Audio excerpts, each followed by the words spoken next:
Operation सिंदूर के बाद भारत में रहकर अपने ही देश से गद्दारी करके पाकिस्तान के लिए जासूसी करने वालों के खिलाफ सुरक्षा बलों ने ये चौकसी बढ़ाई है और इसी के तहत एक के बाद एक ये चेहरे बेनकाब हो रहे हैं। इस कड़ी में दिल्ली पुलिस की स्पेशल सेल को भी एक बड़ी कामयाबी मिली है। आईएसआई के इशारे पर पाकिस्तान के लिए जासूसी करने वाला एक शख्स शिकंजे में आया है। नाम कासिम है, मेवात से गिरफ्तार किया गया है। दिल्ली पुलिस की स्पेशल सेल की रिमांड पर है।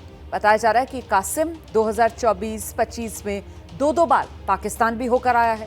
पहली बार अगस्त 2024 में पाकिस्तान गया, दूसरी बार इसी साल मार्च में पाकिस्तान गया था। आरोपी कासिम की जो बुआ है वो पाकिस्तान में रहती है। पाकिस्तान में कासिम ने करीब 90 दिन बिताए। सूत्रों के मुताबिक पाकिस्तान में रहकर आईएसआई के लोगों से मिला, वो वहीं उनके संपर्क में आया और बाकायदा आईएसआई के लोगों ने उसे जासूसी करने के लिए ट्रेनिंग दी।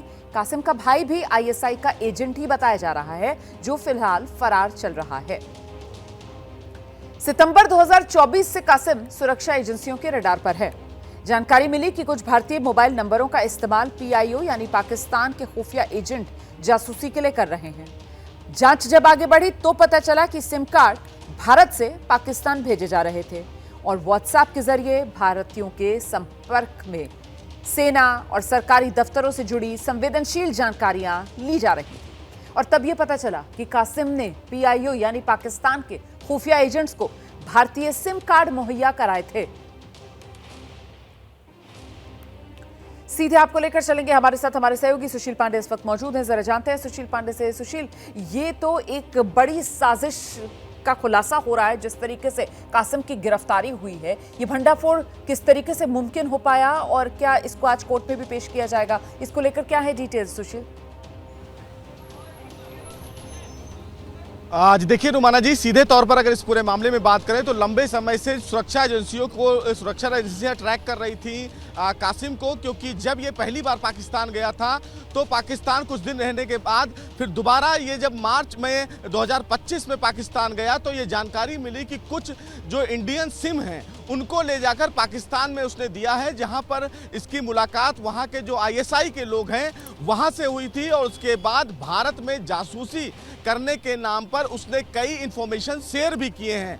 हालांकि जब भारत और पाक के बीच रुमाना तनाव चल रहा था तो ब्लैकआउट कितने बार हुए हैं इसकी जानकारी व्हाट्सएप पे दानिश के जरिए कासिम ने दी है। और दानिश जो फिलहाल पीआईओ का मेंबर था, वो किस तरह से भारत में रह रहे तमाम लोगों को बरगलाता था और उनसे जासूसी करवाता था। और जिस तरह से कासिम पाकिस्तान 2 बार जा चुका है और ये बताता था कि उसके रिश्तेदार वहां रहते हैं और वहां आईएसआई के कई लोगों से मुलाकात कर चुका है, ट्रेनिंग ले चुका है।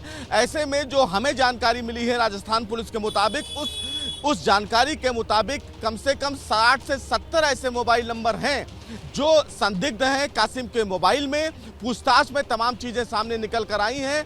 हालांकि ये बताया गया है कि वो लगातार जानकारियां पाकिस्तान को दे रहा था। पाकिस्तान सीधे तौर पर रुमाना जो भारत में तमाम हरकतें उस टाइम की जा रही थी, यानी कि जो सेना का मूवमेंट था उसकी जानकारी पाकिस्तान लगातार कासिम से जुड़कर ले रहा था। कितनी बार ब्लैकआउट हुआ है इसकी जानकारी पाकिस्तान ले रहा था और ये सारी जानकारियां कासिम पाकिस्तान दे रहा था।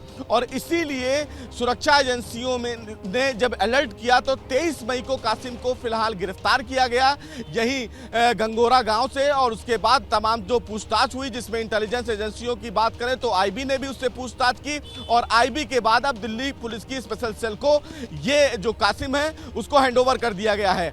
स्पेशल सेल भी इस पूरे मामले में पूछताछ कर रही है। लेकिन सबसे बड़ी बात जो राजस्थान पुलिस की तरफ से कहा गया, उसमें कहा गया कि उसके मोबाइल में 70 से ज्यादा मोबाइल नंबर ऐसे मिले जो पाकिस्तान से ताल्लुक रखते हैं और उसमें से कुछ ऐसे नंबर हैं जो संदिग्ध हैं। और सबसे ज्यादा जो हैरान करने वाली बात है रुमाना, वो ये है कि व्हाट्सएप के जरिए लगातार ये बातचीत होती थी और कुछ चैट ऐसे हैं जिनको डिलीट भी किया गया है। तो अब इन तमाम चीजों की जांच में राजस्थान पुलिस, आईबी और दिल्ली पुलिस एक साथ काम कर रही है। देखना है कि आने वाले दिनों में खुलासा क्या करती है। हम भी राजस्थान में ही मौजूद हैं तो और जो भी जानकारी निकली रुमाना उसको हम दर्शकों तक जरूर पहुंचाएंगे। बहुत धन्यवाद सुशील इस तमाम जानकारी के लिए।